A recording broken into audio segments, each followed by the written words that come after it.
What's going on, everyone? Welcome to another episode of the Brave and Faithful podcast. I'm your host, Reddy Dionisio, and today I have an Air Force veteran. He's also the vice president of communications and programming at the Wisconsin Veterans Chamber of Commerce. He also runs his own business, so he's an entrepreneur, a veteran entrepreneur. I have none other than Adam Braatz. Is that right, Adam? Yeah, you got it right. Well Awesome. done. Pronounced just like the food. So yeah, before we get into what you're doing now, can you just share with your audience, your time in service, what branch, how long did you serve for, things like that? You bet. Yeah. So I was in the Air Force. I served active duty the first a little over 4 years of my career. I was at Scott Air Force Base, which is on the Illinois side of the greater St. Louis area. Okay. I was under the greater wing of Air Force Public Affairs, doing outreach, hearts and minds sort of work, and then transitioned from there to Education and Training Command in San Antonio at Lackland. I was a basic training instructor. The Air Force calls them military training instructors, but you would colloquially refer to them as a drill sergeant or a DI or something. Air Force got to call everything something different, but but I was at an Air Force enlisted basic training and got people ready to serve in the world's greatest Air Force. And then I separated and How long did you serve for? 8 years. 8 years. Okay. Just under 8 years. So that's kind of like a point where some people say you're almost there, you're halfway there. Mm-hmm. What kind of made you decide to go transition going to that route? It wasn't a hard decision at all, and I loved being an MTI. I loved it. I would have done that forever if I could have. And part of the thing that weighed into that was being an instructor was a special duty. So at some point, I would have had to have gone back to my primary career field, which I didn't have a desire to do. And even though my primary career field did great things and did noble and honorable things that had value, I would have felt personally as if it was a step back from being an instructor to going back to that. And I had also spent a lot of time being locationally separated from my family. And I wanted to be in control of my own destiny. And you're right. I was close to the make or break. I was the halfway point to a retirement and just elected to call it good and to move forward. And that's what I did. So your transition, you did about 8 years in the Air Force. Mm-hmm. Share with us your transition and how that process was, because we hear many times of how veterans kind of just struggle with that transition process. How was that for you? My transition was not abnormal. It wasn't atypical. It was pretty much your average transition story. I spent a short amount of time unemployed. I spent quite some time underemployed, and then figured it out from there and kind of fully reintegrated. It took years more than I thought it would to get caught up career wise and to get comfortable personally, socially, professionally. There were a lot of things that I had to figure out and learn the hard way. And what I realized is there are spoken and unspoken tolls of transition. And military transition is a hot topic and everybody's talking about it and everybody's coming out with books and the books always seem to be saying a lot of the same but valuable information. But I mean, everybody's talking about transition, but a lot of it is career focused, which is an important part of it, but it's just a piece of the puzzle. Right. There's so much more that goes into a holistic transition. There's emotional toll, psychological toll, social toll. You have been for 4, 8, 12, 20 years part of a system, a way of life that's more than just a career. It is a life. And now now you've transitioned into a world where your job isn't who you are. Yeah, yeah, Your sense of identity isn't tied to your yeah. job You anymore. lose that now. Like, Yeah, so separating who you are from your job can be a challenge, and a lot of veterans struggle. That's why I think a lot of them leave, don't last very long at their first or second gig, because they feel almost betrayed. They get a job that they think is good, and then the boss is a jerk, or they're not making an impact, or they're, whatever horrible thing is happening in private corporate America, um, but having that not be separated from who they are, or going through the process rather of separating that from who they are as a person, that's something that veterans struggle with, and I struggled with for a long time, and in many ways I'm still transitioning. And it was the unspoken tolls that really got me. I mean, I got a job, I was underemployed, and I fought and I networked and I built my career, and I got to my dream job, and I got to, like an appropriate title, an appropriate salary, whatever that means, in a short amount of time. But it's the other things that I didn't really, that, like I said, the unspoken tolls right. that, some of them I'm still working on. Yeah, I had a previous guest who mentioned that, that process or that Mm. phase where transition, like you're still transitioning. Like it seems like it never ends because, like you said, it's not just about changing careers. It's about like the community, the brotherhood that you left behind, and kind of just mentally, knowing and kind of just preparing yourself for the unknown, like what's out there, right? Oh, absolutely. And I think a common mistake is people assume their transition is over once they get that job. All You right. get your first job, got a job, I'm good, I've transitioned. And then all these things sneak up on them. And it's like, wait a minute, now I have depression. Yeah, Or yeah, now I have, now I don't know who I am. I mean, can you imagine somebody joins the military at 18 years old? I was a little bit older, but when I enlisted, but let's say somebody joins at 18 years old. How many 18-year-olds know who they are? And then they serve for 24 years. Let's say 24 years. We got somebody that's 42 years old. yeah. And this, for the last 24 years, their sense of self has been the military. They don't know who they are. Well, the military is going to tell you, who you are and what matters to you. And, but, like, and so the sense of identity is tied up in the military, and they don't take that time to figure out who they are, what's Mm. important to them, what makes them tick. And then, so for the very first time, a 42-year-old man or 42-year-old woman, an adult, has to take time to actually contemplate, who am I? What matters to me? What's Yeah. important? What matters to civilian John or civilian Jane? And that, man, that can be a huge struggle for some people. So going into that, what helped you with? I mean, you're still transitioning, but what's Mhm. helped you? Like, is there anything from the military that kind of you took away and that's helped you with this process? Absolutely. And it would be, you know, the core value of service before self.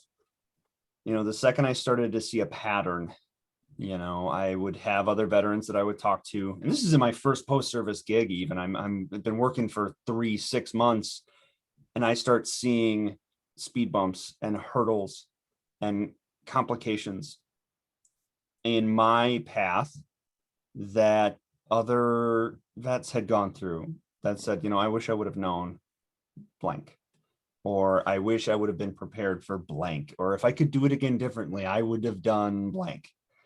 And I started compiling those thoughts, and the thoughts that I had, and the experiences that other people had. And, I launched a website, which is no longer active, called the Post Military Professional, where I just wrote about veterans issues. And my main goal was to help others that are on the heels of a transition not make the same mistakes and avoid the same hardships that me and so many other hundreds of thousands of other veterans have faced. All right. And I've kind of, even though, like I said, the post-military professional isn't active anymore, and I'm doing things more through my own brand now, I think one thing that has helped me reintegrate is service. And even though I'm still learning, I devote a lot of my time to sharing the things that I or other folks have learned to help ease the transition for other people. And in the process of trying to be the best advocate that I can for other people, I've learned a lot, and it's helped me to reintegrate. So and it doesn't necessarily have to be speaking on veterans issues, volunteering, being on a board for a nonprofit. Like there's so many ways to serve, but overarchingly, as a person or as a professional or in the business world, my advice is if you're stuck somewhere, serve. If you're stuck somewhere, give. If you're stuck somewhere, volunteer without any agenda or hoping for anything in between. If you are stuck, provide and give of yourself. And that usually will jar something loose and propel you forward. Yeah, that's awesome. If you're stuck, give. If you're stuck, provide. And if you're stuck, volunteer. Right. Wow, that's awesome right there. I mean, going into that, is that what kind of led you to, to what you're doing now with the Veterans Chamber of Commerce in Wisconsin? Yeah, it really did. So, when my first gig out of the Air Force was with the Boy Scouts of America. I was an executive for them, and did another gig with the Boy Scouts of America, and then transitioned from there to a smaller nonprofit. And with the exception of 1 year where I was with a for-profit company, I've pretty much worked exclusively in the nonprofit world since I got out of the military. And that was by design. Before I got out, I actually used my post 9/11 GI Bill while I was still in. A lot of people don't know you can do that. You can use your post 9/11 GI Bill while you're still in. You just don't get the stipend, the sweet BAH, the Did you E5. cap out on your VA? Is that why you did that, or Say again? did you cap out on your TA? Oh, TA. No, I actually didn't even use it. Oh, My TA. I just went straight into post 9/11, and there's so much of it because it's based on time. So if you take accelerated courses and you max out your course load and really stretch yourself, I mean, while I was still in, I maxed out my course load, took as much as I could in accelerated master's courses. And so I ended up with a master's in nonprofit administration, but I had used less than half of my post 9/11 GI Bill benefit. Because again, it's based on, if I take one course in a month, I've used a month. If I take 2 courses in a month, I've used a month. If I take 3 courses, I've used a month. It's based on time. So, I mean, I really burned it. And so that was by design. I felt this altruism. I felt this, again, compelled to serve. And I felt like the nonprofit world was the best way to do it. I've since learned that, nonprofits do great things, but they're not the only charitable folks out there. I mean, I realized, so I was at Northwestern Mutual pitching to get some financial support when I was, fundraising for a nonprofit from this guy at Northwestern Mutual. And in the span of our conversation, he let us know that they had donated, Northwestern Mutual had donated like $10.4 million to child cancer research in the last year. And here I was like fighting tooth and nail to get $1,000 from this guy, 60% of which was going to be bogged down in administrative costs, $400 of which would actually be used for targeted impact. And I realized that, like, yeah, sure, Northwestern Mutual is this big corporation and they're the man, but like tens of millions of dollars to, like, you don't have to be a nonprofit to serve. And there are a lot of companies that contribute a lot. So, I mean, you don't have to be in a nonprofit to be charitable or to do good things, but it just kind of, being involved in that world led me to be introduced to the folks that were running the Wisconsin Veterans Chamber of Commerce. And then when I was in a kind of a job transition, I had left a job that wasn't a good fit for me. I did some contract work for the chamber, and it just kind of stuck. I stuck around. and I've been there since. And I'm very fortunate, and I'm not you know I mean when I say it's a dream job. I'm very fortunate to be a part of it, and to serve through that. Right. So, being part of that, being part of the Veterans Chamber of Commerce, what would you say was the most rewarding moment or experience you've had so far? Mm, boy, it's hard to choose. Um, that's a tough one. I would say, because the Veterans Chamber we're into ecosystem building and pipeline building. We don't necessarily do direct placement. So if somebody comes to me and says, this vet is homeless, can we get him shelter? Obviously, we'll connect them with the right people. Mm, Uh, or somebody says, this veteran needs a job, can you help them? We don't do direct job placement, or we are the people that create and facilitate the ecosystem that can bridge those gaps. And a lot of it is centered around employment. So we'll educate the non-veteran HR professional on what to look for and how to best engage and retain and support a veteran workforce. So it's very strategic level stuff. So we don't live on the tactical, which we don't necessarily see a lot of the tactical impact. But I would say, in our business development program, in our business development accelerator, seeing the veteran business owners actually launch and achieve and get their first paycheck, and start seeing the benefits of scaling, and employing their first employee, or like getting a hardened facility, those have been the most fulfilling for me, is to see our veteran entrepreneurs that are in our educational programs succeed. just seeing the process, the improvements that they've made along the Mm-hmm. way, right? Yep, Okay. absolutely. So I mentioned earlier, you're also an entrepreneur. You're a content strategist, right? Tell us a little bit about the Braatz Enterprises. How did that all come about? And yeah, where did that start?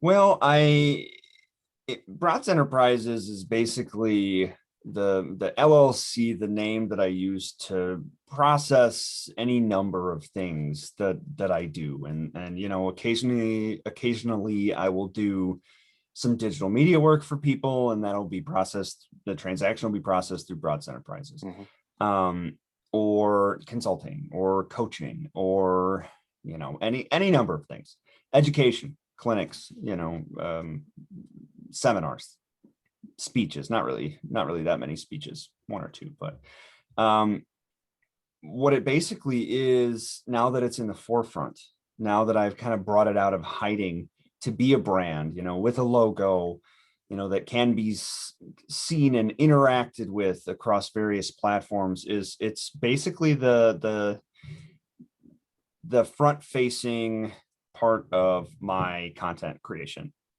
So, and a lot of it's centered around LinkedIn, and a lot of it's centered around veterans issues, or a combination of the two. And I'm putting a lot of effort into YouTube right now, because there's still so many opportunities there. So many other platforms come and go and fade in and out, and disappear into obscurity. But YouTube is this vigilant sentinel that's not going It's not going anywhere. anywhere. Yeah. So I was like, it's a weird world, though. It is weird. It's so hard, but I've been devoting a lot of effort into YouTube, and then just continuing to grow on LinkedIn and create content that is service oriented, that's valuable for people. I haven't made any money from the content. Right. Um, but eventually, through Braatz Enterprises, I'm in the process of writing a book, and Mm. that'll be through that. I will eventually probably have some course related content that'll go through that as well. And who knows, sky's the limit. But I do have uh, plenty of entrepreneurial ambitions, and we'll see what happens over the next few years. But right now, I'm building a platform, a foundation. Right. Yeah. The building blocks. So. Yeah, you bet. So, for anyone just listening, talking to Adam Braatz of the Wisconsin Veterans Chamber of Commerce and Braatz Enterprises. So Adam, talking about your business, I was just reading your LinkedIn, and you mentioned storytelling and branding, right? And Hmm. how important storytelling is with creating your brand. Mhm. Can you tell us a little bit about that, and maybe give like our viewers, our listeners, one tip on how they can uh, create a better story for their brand? Right on. Well, the first tip that I would say um, is to be authentic, Mm. and that authenticity comes from obviously being truthful externally, and forthcoming externally, but also being true to oneself and objectively self-reflecting on who you are as a person and your strengths and your weaknesses and whatnot. Because basically, if you try to storytell, you try to influence, you try to, let's say you do a video on leadership, and but you don't live by any of those leadership principles. Yeah. People don't need to be employed by you to understand that you're full of beans. They will see it. It'll be written all over your face. They won't even be able to put their finger on it, but they'll say that person's disingenuous. If you're not speaking from your authentic self, um, people will know. I mean, we're talking about generations of people that have had thousands of advertisements and stuff thrown at them every day their whole lives. Like this generation, millennials and youngers, Gen Z, my goodness, they can sniff out somebody that's full of crap from a mile away. So that authenticity and that authentic voice is so important. And when it comes to storytelling, storytelling is the key to any of your business or leadership successes. It is so crucial. Storytelling is what gets other folks motivated and inspired. It will get people to move mountains for you if you can do it effectively. It will help to paint a picture to get somebody to part with their money to buy your product, or to subscribe to your service, or to donate to your nonprofit. Storytelling is how you will convey vividly to a potential employer the value that you can bring to their organization. So that's storytelling, being able to speak a picture into existence for other people will get you the job. It'll get you the sales. It'll get you the funds. It'll get your subordinates to follow you and to move mountains for you. It really is important in so many facets that people don't consider. But the key tenet of that is the authentic voice part of it. And that's where I start when I work with people, is that objective self-reflection, which is a superpower, and speaking authentically. So with some of your coaching and consulting, um, what have you found where maybe like businesses, where do they struggle most? Is it with the storytelling? Is it with just the branding and marketing? Like, what are some of the things that you've found in your experience has been difficult for most small businesses? Well, those two things go hand in hand. The storytelling and the branding slash marketing, advertising, those all go hand in hand. I think a great example would be how companies attempt to market to folks like you and me, to veterans and military families. I think that's a great example. You see so many like carbon copy, great examples of disingenuous marketing and advertising in when people try to leverage the veteran card and the military Yeah. card for their businesses. You see such cliche, patronizing storytelling. And the unfortunate thing about that is they know what they're doing. That sort of storytelling isn't for the veteran and military family, because we see a commercial, it's got the tear-filled reunion, and it's what they're talking about, cereal or something, and it's the tear-filled military reunion, and they're like, well, my favorite brand of cereal for when my son comes home from the army is blah blah blah. That doesn't exist for people like us and our families, because we see that and we laugh and we roll our eyes. And what it does is it makes a warm fuzzy feeling for the non-veteran. Right. And that's why they continue to do it, and do it so unprofessionally and awfully and misrepresentative. And they don't care, if it misrepresents us. It gives And it warm just fuzzy. pushes their target audience away. Like it just, right. Yeah. And that's the thing. Like, if they actually want to market to veterans and military families, they don't do, the camo clad tear filled reunion. There are smart ways to do it. That, like I said, those things exist for the non-veteran that gets a warm fuzzy feeling when they see it. So I think that's a great example of the disingenuity that you see in marketing and branding, and I think is a prime example. Okay. So Adam, before we go into our second segment of the podcast, talking about the Wisconsin Veterans Chamber of Commerce, if we have listeners, veterans in the area, where can they find out more about that, and where can they, locate you guys? You bet. So wiveteranschamber.org, or just Google Wisconsin Veterans Chamber of Commerce. wiveteranchamber.org. Am I even saying that right? No worries. I'm second guessing myself now. For some reason, I really do know, I swear. Yeah, wiveteranschamber.org. Glad I double checked. Or just Google it. Yeah, just Google. Or find me on LinkedIn. Always happy to grow my network there with some more cool people. And or adambraatz.com. Awesome. So Adam, what's one thing you want our listeners to take away from this episode? I'm going to give you two things Okay. that kind of go hand in hand. One is your transition is a process, and it's not a start and a finish line. It is a process, and that process can sometimes be enduring for the duration of your life, depending on how deeply entrenched you are into the time you spent in the service. You could transition after a year, and you could transition after 10 years. Could take you 50 years, who knows?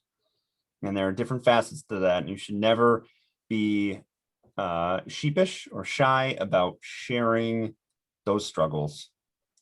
Not just the career ones, not just the job ones, not just the physical ones, the emotional, the mental health ones, and the VA has plenty of resources. If you don't have VA healthcare, you can go through Vet Center, which I know those are nationwide, to get somebody to talk to help you navigate some of your feelings, because that will help you transition more effectively, more safely.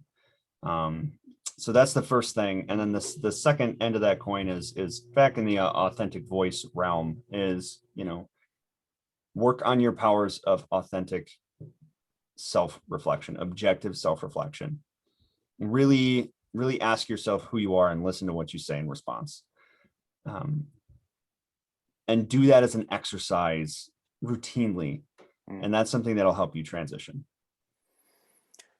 Yeah, I love that, man. Transition is a process, right? And I think also, if we had veterans that are or military members that are in that process, go get checked out either way. Go use the many benefits that you've earned, right? And get seen or get checked out, because sometimes it might not hit you now, but later on down the road something might happen, something might trigger you, and like one thing can lead to another, and hopefully we don't want to be too late. Yep, absolutely. Don't be afraid to reach out. Awesome, Adam. All right, Adam, so this is our second segment of the podcast. I call this the Fast Five. It's the same 5 questions I ask all my guests. Oh, okay. I think I'm ready. All right, so first question: what's one hobby you enjoy? Playing piano. Used to be a career. I used to be a professional musician, actually, before I. Oh, really? Yeah. No. You play the piano or any other instruments, or just the piano? I don't play as often as I would like to anymore, but so it goes. That's awesome, man. All right. So second question: if you had to choose one person to hang out with for one day, who would it be and why? My wife. She's the coolest person I know. That's awesome. Um, that's all who I hang out with too as well.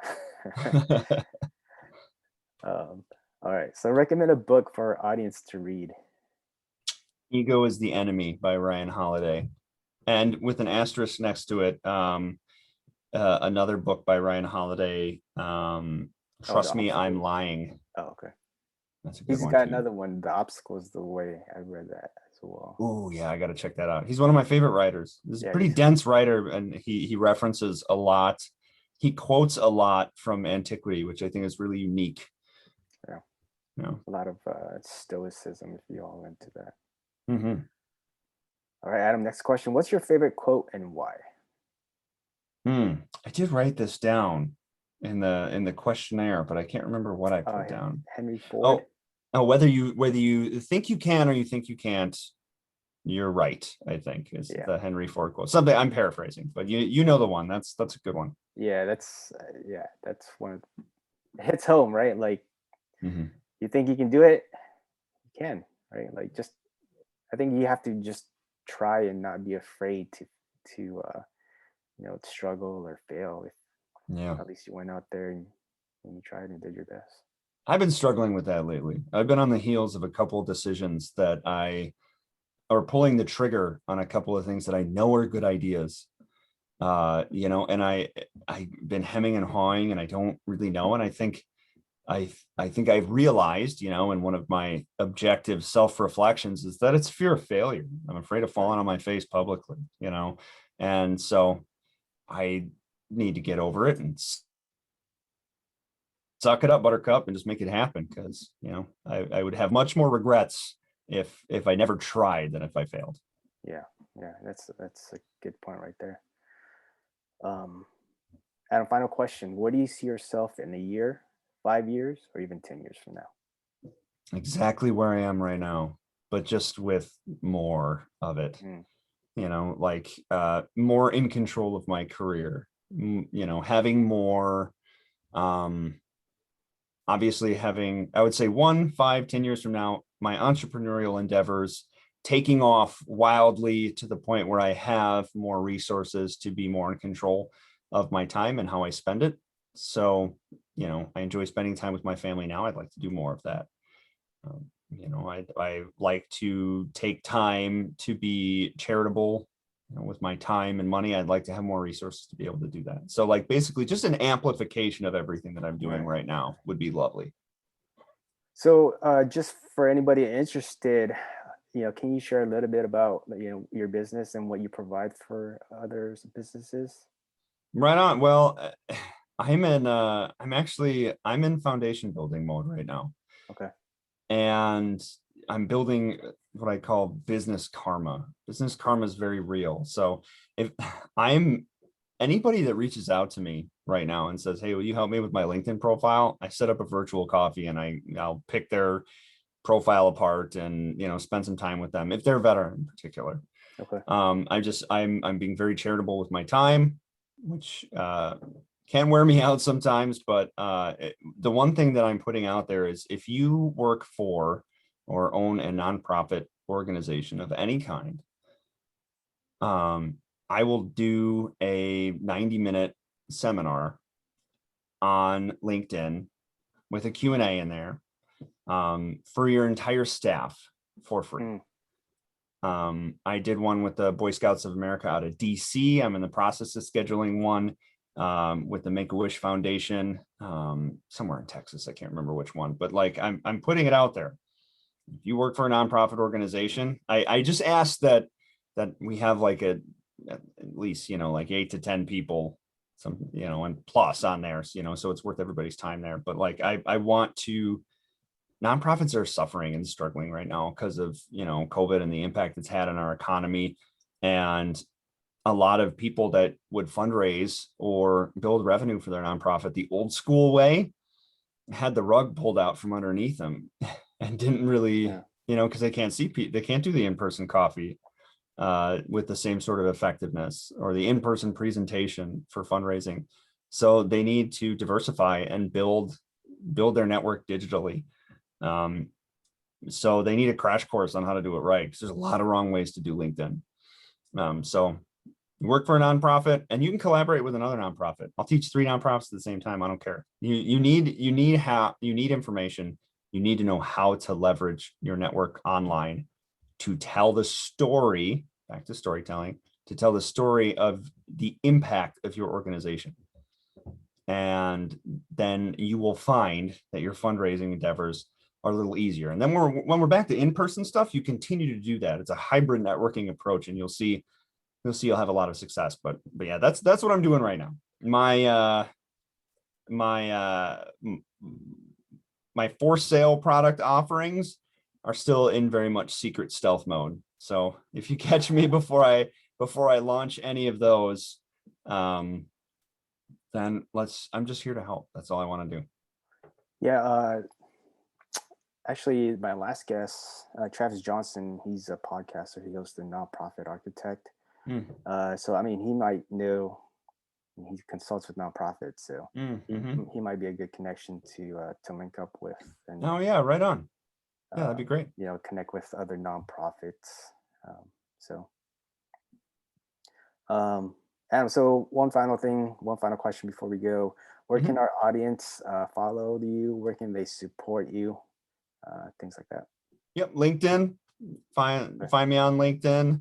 Are you mostly on LinkedIn? Yeah, I spend way too much time on LinkedIn every day. Or adambraatz.com, or you can see what the Wisconsin Veterans Chamber of Commerce is doing at wiveteranschamber.org. Awesome.